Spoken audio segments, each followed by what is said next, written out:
আগামী নির্বাচনে অংশ নেবেন খালেদা জিয়া, এমনকি লন্ডনে থাকা তারেক রহমানও অংশ নেবেন। বিএনপি যদি ক্ষমতায় আসে তাহলে তারেক রহমান হবেন আগামী প্রধানমন্ত্রী, এমন কথাই জানিয়েছেন বিএনপির মহাসচিব মির্জা ফখরুল ইসলাম আলমগীর। বলেছেন, জুলাই সনদে ঐক্যমত না হওয়া বিষয়গুলো পরবর্তী সংসদে নির্ধারণ হবে। সাম্প্রতিক রাজনৈতিক ইস্যুতে তিনি গণমাধ্যমকে একটি সাক্ষাৎকার দিয়েছেন, যেখানে তিনি বলেছেন, সংবিধান সংশোধন করা যাবে, কিন্তু সংবিধান বাতিল করা যাবে না। যেই সংবিধান আছে সেই সংবিধান অনুযায়ী সবকিছু হবে। প্রয়োজনে সংবিধানের ভুল ত্রুটি সংশোধন হতে পারে।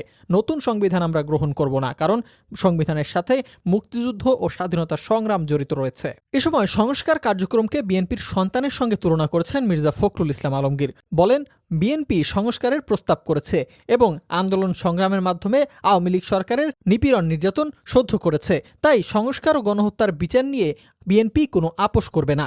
বিএনপি মহাসচিব বলেন, অনেকে নতুন সংবিধান লেখার দাবি তুলছেন, কিন্তু আমি বুঝি না তারা এটি কেন করছেন। সঠিক সময় নির্বাচন অনুষ্ঠিত হবে বলে বিশ্বাস করেন মির্জা ফখরুল ইসলাম আলমগীর। তাই দলগুলোর বিভিন্ন কথা বললেও নির্বাচন ব্যাপারে সবাই একমত, এমনটাই মতামত তার।